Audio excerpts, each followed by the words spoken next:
last Wednesday, we were busy with the coming to the end of the missionary journey, the third missionary journey.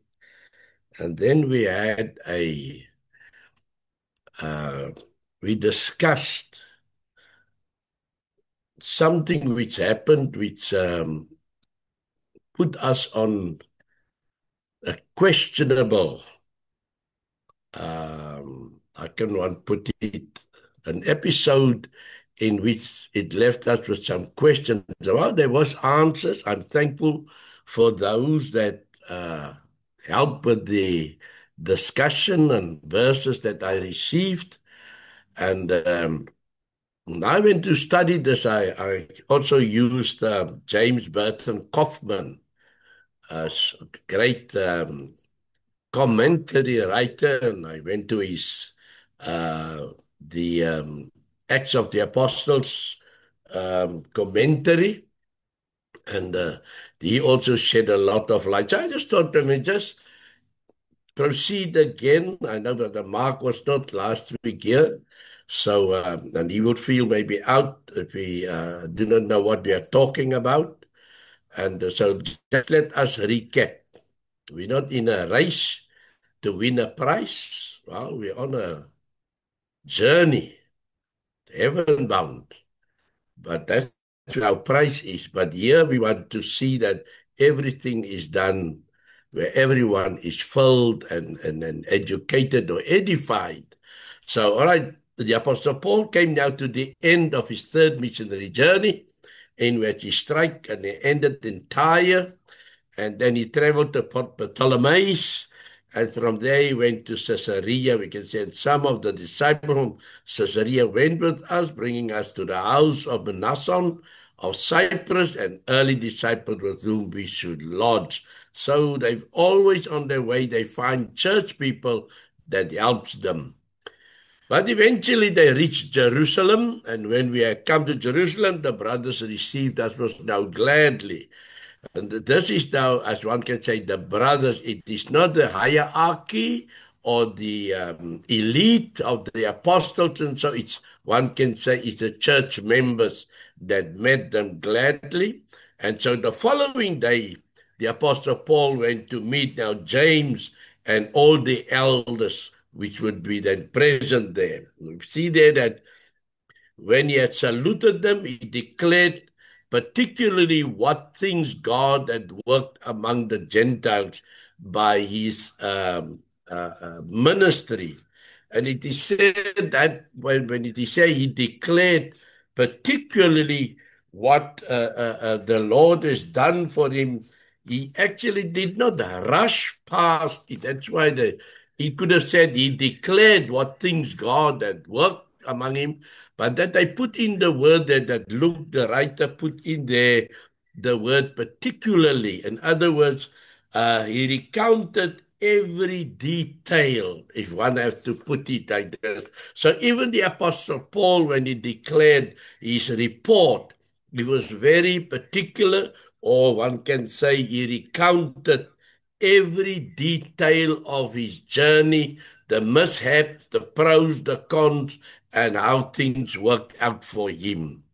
Uh, and after that, when they heard it, it's now the elders and James, who is now the half brother or the brother of Jesus. He's the one that also wrote the book of James. He seems to be the one that is in charge of the church or in Jerusalem.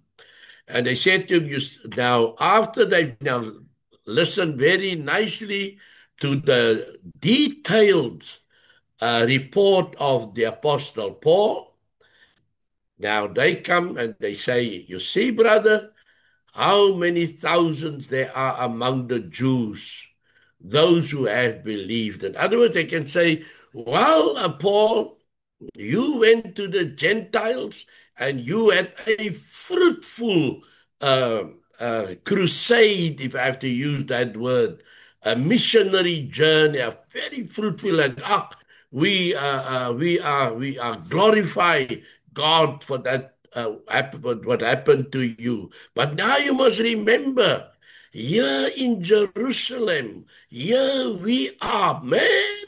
There is thousands here worshipping. They are also believers. But there's a catch in these believers.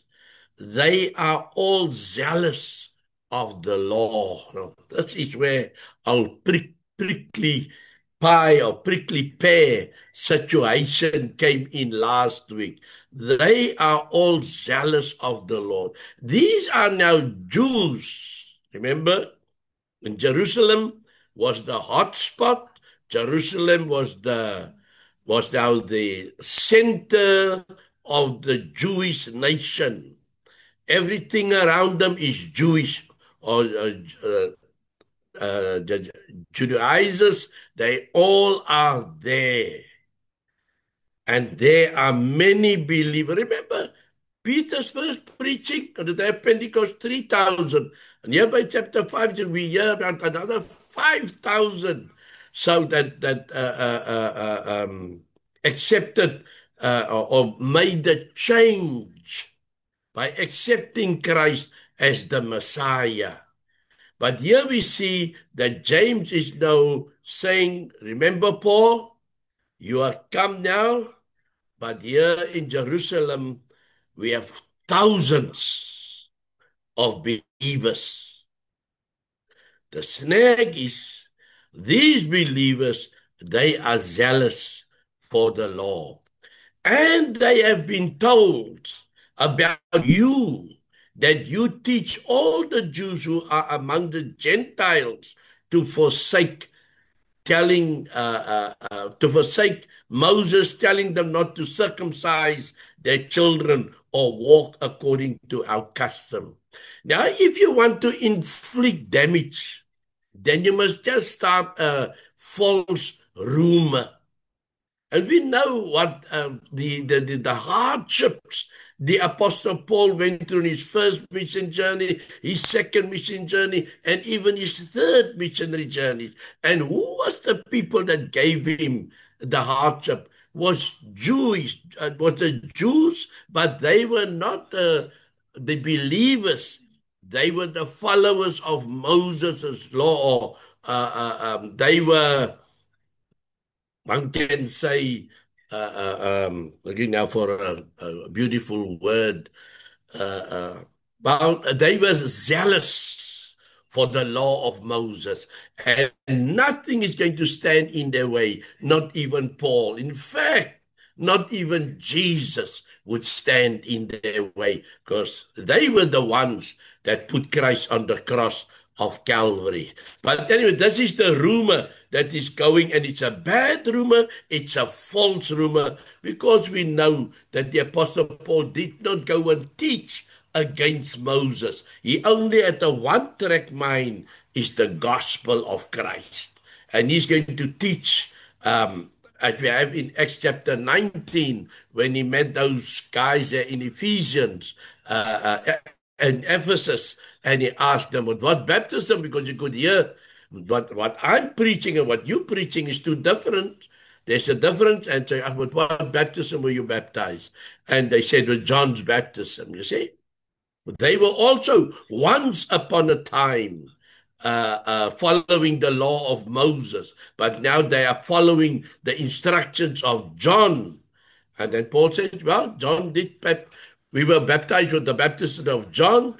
Paul said, yes, John baptized unto repentance. But have you received the Holy Spirit already? They said, no, we haven't even heard about the Holy Spirit. And so then Paul started teaching, the same as Philip was preaching the gospel of Christ. The eunuch could say, there is water. What does hinder me to be baptized? Apollos, when he heard Aquila and Priscilla heard him, they took him aside and completely taught him the way of salvation, the doctrine of Christ. And he went on his way. He was also baptized by John, the baptism of repentance, but from there he went preaching Christ, same with the Apostle Paul. So nowhere in this did he say, do not forsake the law of Moses, and you should not. But if you want to if you want to put a snag in somebody's way, you'll go all out for it. And it seems like this. Look, I believe God wants us to stand up for Him. I'm sure because look, we have the scripture that says, "He that doesn't want to confess me before men, I will also not confess him before my Father." So God and Christ wants us to stand for our rights, but not in to cause harm. Maybe you can backtrack, or you can be wise and say, "Well, I think I have said enough. I'm not going to cause a rumor or a false debate or something like that." And so we see that uh, uh, uh, now the two men are sitting together, James and Paul is sitting together, and Paul asks him, "Well, you've got thousands of Jews here, which are believing Jews, but they are zealous of the law." Well, they will certainly hear that you have come. Let me tell you, this troublemakers is going to hear that you are in town. Now, so this is what they wanted now him to do. James gives him now this and say, "Well, this is what we tell you. We have four men who are under, well, these four men maybe were in the process of taking on the Nazarite vow, and so they were already in preparation. And it said, now take these men, go with them, and purify yourself along with them. So they will be now five, and pay the expenses. Now, as I understand that, I asked myself, why did Paul have to pay the expenses? But in searching and studying, I find that Paul had the money bag. All the Gentiles took up a collection and for the poor saints in Jerusalem. And Paul was about to deliver this. So they just felt, well, you're full of money, so you can pay even for all this business.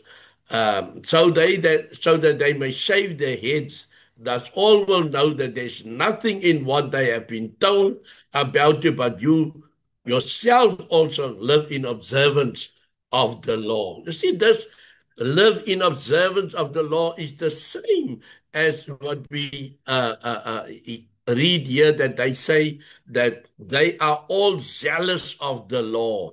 And here James is telling him, after you've done this, everybody would then believe that you are also observing or is zealous for the law. And so that is where I also could not understand this kind of a concept. Why would you not speak the truth? Why would you not defend the truth? Why do the accepting game?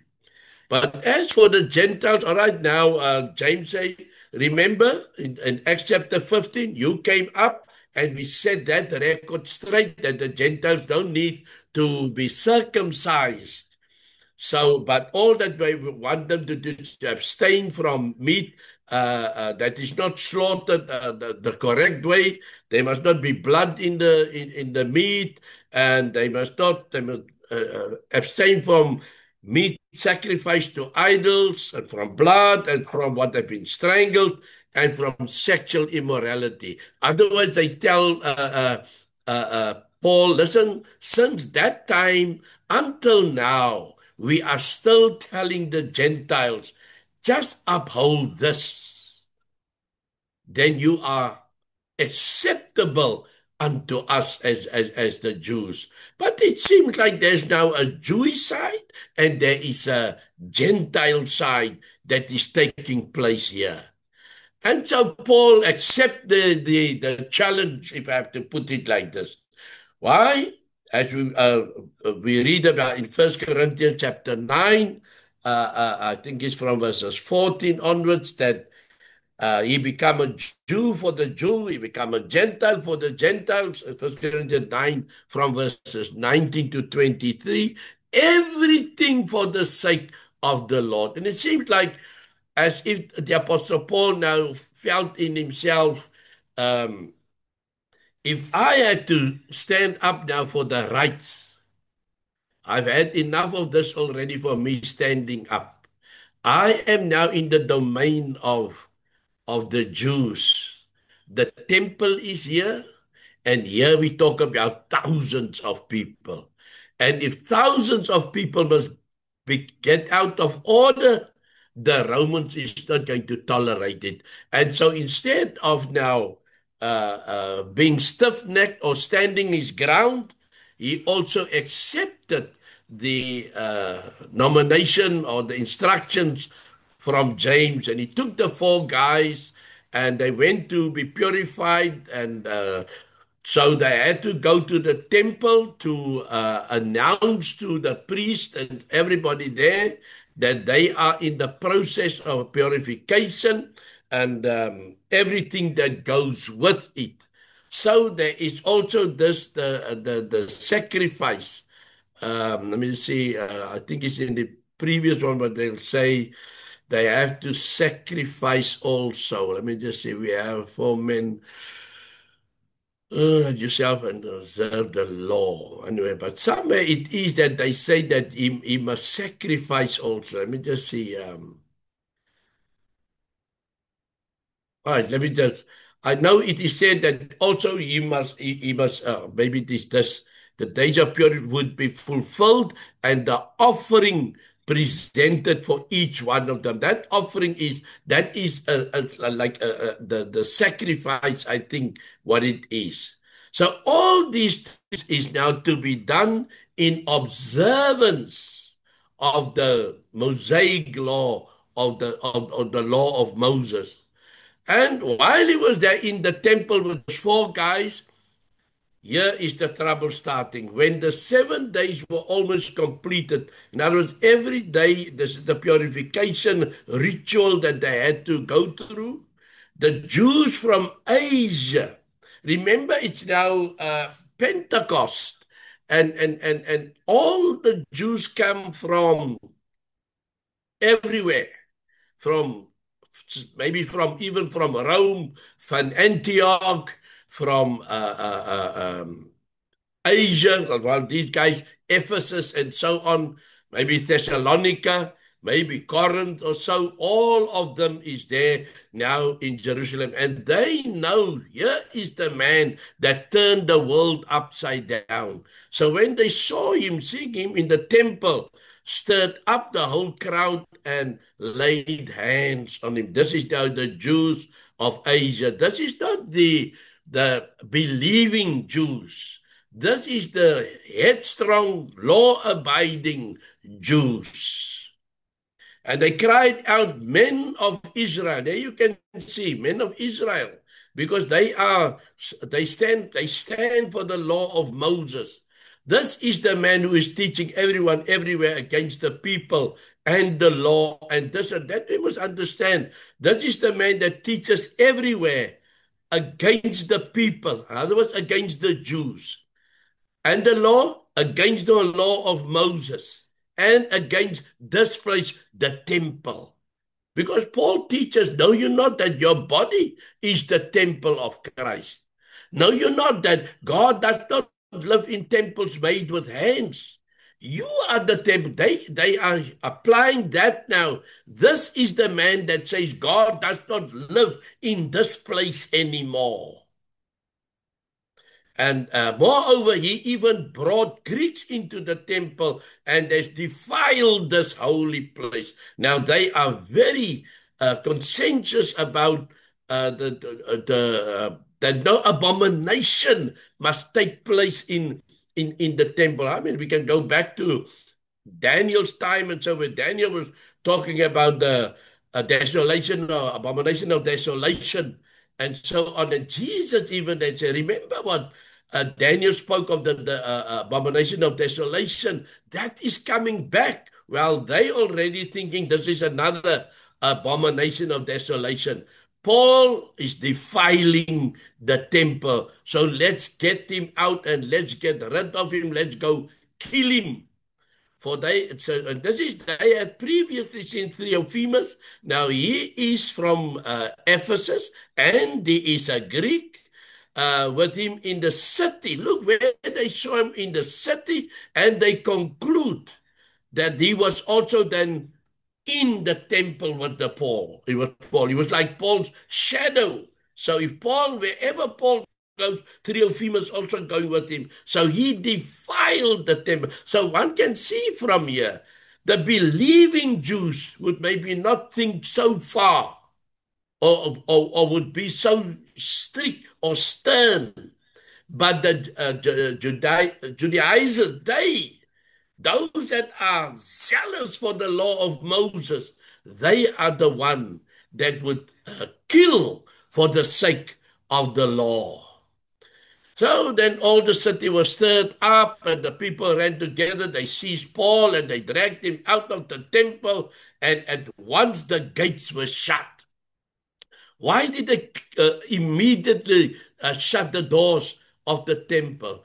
There's two reasons maybe why it was done. Number one is they scared the Apostle Paul can break loose from him. He can see these guys are going to kill me. And then he can run into the temple and get hold of the altar. Now the altar's got 4 horns at every corner. And if you hang on to those um, horns, that is that they cannot come and kill you. It's against the law that you, but Jesus already told them, how many of the prophets did you not kill while they was holding on to the horns? In the temple you did it. And here you want to stand in front of me and say, oh Lord, we are pure. There's no blood on our hands. We are holy. That's why Jesus called them, you serpents, you in Afrikaans, julle addergeslag, you dinges of vipers. Jesus had no good name for them. Now, as James Burton Kaufman say, well, what was happening at this moment is exactly what Christ was saying. The temple is a den of robbers. So they're just doing what they was always doing. They are a den of robbers. And also what is happening, this is why Christ told the disciples when they came out and said in Matthew chapter 24, Lord, look at how nice these buildings are. Don't you think it's beautiful temples? And Jesus told them, there's going to come a time where there's not going to be left one stone upon another. It's going to be broken down. And when they went to sit down, they asked Jesus, when will this happen? And we can go read chapter 24 when Jesus said how all this is going to happen. And this is the very reason why Jesus said it, because it seemed that this action must come to an end. These Jews that are so zealous for the law of Moses, this must come to an end. And the only way it must come to an end is when the temple is destroyed. So all that they were doing, because it is this same attitude which they arrested Christ and eventually told Pontius Pilate, if you're not having this man killed, you are not a friend of Caesar. And eventually he had to give in. So the same way here, the Apostle Paul also had to give in to keep the peace. He had to give in. Now, okay, so what we find then here is, okay, let me go to this. I made now this chart, if I have to put it like this, and the top, where here it is the Apostle Paul returns to Jerusalem, chapters 21 to 23. I've got only this one. The will of the Lord be done as it is written in Acts 21 verses 14. where Agabus the prophet came and took Paul's belt and he tied him up with it. And he says, the man whose belt this is, I see this is going to happen to him when he enters Jerusalem. But Paul looked at it and that everybody said, Paul, don't go, don't listen to the words of the prophet. He speaks not for himself, he speaks for God. And Paul says, look, I am prepared even to die. I will go. And so he's on his way. And even when there was in Tyre or Ptolemais or Caesarea, Caesarea, they came out with their families and they sat there on the beach and they knelt down to pray. So this is the first that things like that happen to show them the concern. Paul, we are coming in prayer. Don't go to Jerusalem. Paul said, I am prepared even to die. And so this is now then what happened. He came there and we find that people now what happens also here is what we must understand. We hear about James and the elders. But we do not hear what is in the background. Why did the apostle, why did James request that of Paul? Because the Pharisees is also, they are the zealous ones. They also believe. They are the zealous ones. And they still throwing their weight around. And therefore, James even doesn't have everything his own way. This, as I read in Kaufman's book, as a commentary, and they are, one would have to say, at the mercy of the Pharisees. So one can just see John baptizing by the river Jordan. And here the Pharisees came along and also to be baptized. And John, how did John address them? He also addressed them as vipers. What has warned you of the wrath of God to come? Because the Pharisees has got no inkling for God. The Pharisees is all because of the law of Moses and the temple. Beyond that, there is nothing.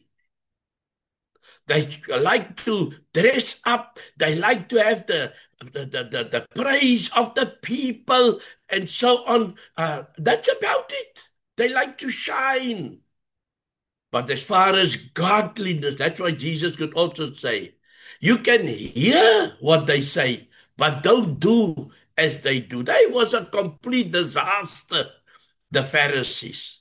I remember that Brother Jerry Hogg was our lecturer, and he brought us the Gospel of John and he did not have one kind word for when it came to Pharisees. He just wanted to spit them out of his mouth. So he felt they were detestful, these people, as worshippers, as those that are zealous for the law of Moses. That's why the Lord had no other option but to call them generation of vipers. Now, the Apostle Paul is now to do with them. James also had to toe the line. Otherwise, as we saw, that the whole town is now in disorder. I just made this chart about the unbelieving Jews. The unbelieving Jews, they are zealous for the law of Moses. They do the Ten Commandments. They all the order, whatever is there, they are like, they don't break it. They almost like the young man that told them when Jesus spoke, he says, what good thing must I do? And he said, there was a demon, but anyways, one of them said, I've kept all of them from my youth. And Jesus said, one thing you lack is, go and sell your goods and give to the poor, and he didn't like that. You see, they were zealous of the law of Moses. Sabbath keeping, number one. Not number, I'm just did this, but I'm just in my mind that Sabbath keeping, circumcision, temple worship, Passover feast, Pentecost, and the Feast of Week. I just chose these three because these are the three which every male child, a Jewish child, must attend during the year. So this is what they die for. The other one is rejection of Christ as the Messiah. That is their way of life. They reject Christ as the Messiah. They treat the Apostle Paul as a traitor. How many times did they try to kill this man, this apostle? They were just about to kill him. And the Pharisees played an instrumental part in the worship there by the temple and in the synagogues also. This is now the unbelieving Jews. This is their order of service. When we change now to the believing Jews, remember they were also Judaizers, same like Peter, James and John, all of those guys. Number one, they need to accept Christ as the Messiah. They need to accept Christ as the Messiah. They need to have the salvation through Christ's atonement. And we know what the salvation is. They need to hear the gospel. They need to believe. They need to repent. They need to confess. And they need to be baptized. And they need to be faithful. That is the order of service for salvation. This is now the believing Jews. You can actually say even the idol worshippers, the Gentile Greeks, all of them, they also had idol. If there was now a column that I could have brought in, then I could have brought in the believing Greeks also. But the same, what happens to the believing Jews also happens to the believing Gentiles. Now comes the crux of the matter. You can see I've done this in yellow. Remember, they are for years, they have the Passover. Now why the Apostle Paul accepted this challenge if I had to? Well, okay, I will go through Nazarite vow and so on. I'll do everything because he's not standing in the way of those that do the Passover. He himself was on his way to Pentecost. He himself was in Acts chapter 18 before he got onto the boat. He had his hair cut because he was following a vow. So he was also practicing certain Mosaic rules and regulations. They can attend the Feast of Weeks. They can even maybe go to the Sabbath feast if they want to. They can be in the temple. Circumcision. If you want to circumcise your child, it's good. But it's also not a bad thing if you don't. The onus is up to you to do it. But he is not going to lay down the rules as it must or must not. If you circumcise your child, but only one thing, they must remember, as I say, all these that are in yellow, not part of atonement for salvation. You can't say, well, I go to Passover and I do Pentecost and I do feast and I do the Sabbath and I do the temple and I circumcision. Now in the New Testament, they are of no value. But it is not wrong. If you feel you want the one day is as good as the other day, well, but do not use it for atonement purposes. The atonement purposes is the death, burial, and resurrection of our Lord Jesus. That is what our faith is built on. Not the Passover, not the Pentecost, not the Feast of Weeks, not the Sabbath day, not the temple, not the circumcision. And if we go read 1 Corinthians 9, verses 19 to 23, is where let me see, that is now mm, is that not the one day, the one thing, one day higher than the other day? And so will be it. And Romans 14 is, Numbers 14, verses 4 to 6 talks about one things one day higher than the other day, and so on. But point is, what we must understand is these guys, the unbelieving Jews, they are without hope. They are, if I must use my judgment, if they carry on this way, they are all doomed with keeping the law of Moses and everything. They are all doomed. And yet, they just want to kill. They are so zealous for death. The believing Jews, they are those that remember when Christ walked the earth, he saw the fishermen and he said, "Come follow me." And they left their nets and they followed Jesus. Why did that happen there? They were the one. There was the law of Moses, but they realized the Messiah is coming. And now they saw, yes, as a man being born, of a boy being born, and grew up amongst us. And as he was growing, even with the baptism of John, like many others came to John to be baptized, they also saw Jesus came to be baptized, but they could take notice something special about this man, and could be in his daily talks. Like all of us as young men and young women, we have our talks. They could also have had their talks in which they found that Jesus is directing them. And so after he came from the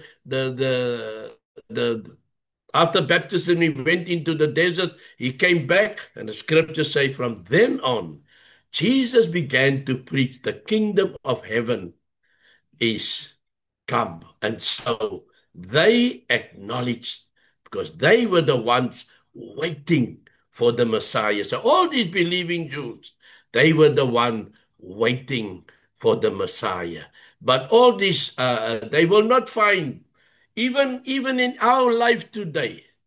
You cannot say, well, I'm a good uh, person. I go to church every Sunday.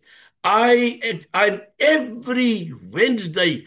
I'm in the Bible study. When it comes to whatever the church, now you are accumulating all your good deeds. Oh, and if the church needs help, I'm there. I'm not neglectful, but you are without salvation. You haven't taken that step. No matter, even if you give all your money, you cannot buy it. You yourself need to accept Christ as your Savior. So, accept Christ, become a child of God through Christ. That is what the New Testament, the way of salvation, want to us. And therefore we can say that the Apostle Paul, not to cause a riot, he accepted the challenge of James, and he would go to the take the vow and do all. But what we must not forget, you know, and this is the point, this was all man's instructions. It was James' instructions.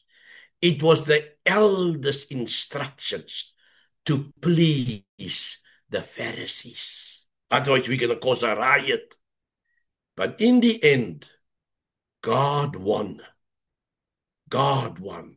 Because that riot that took place when they chucked him out of the temple, about to kill him, and they shut the door behind him, The Roman guards had to come and save the Apostle Paul.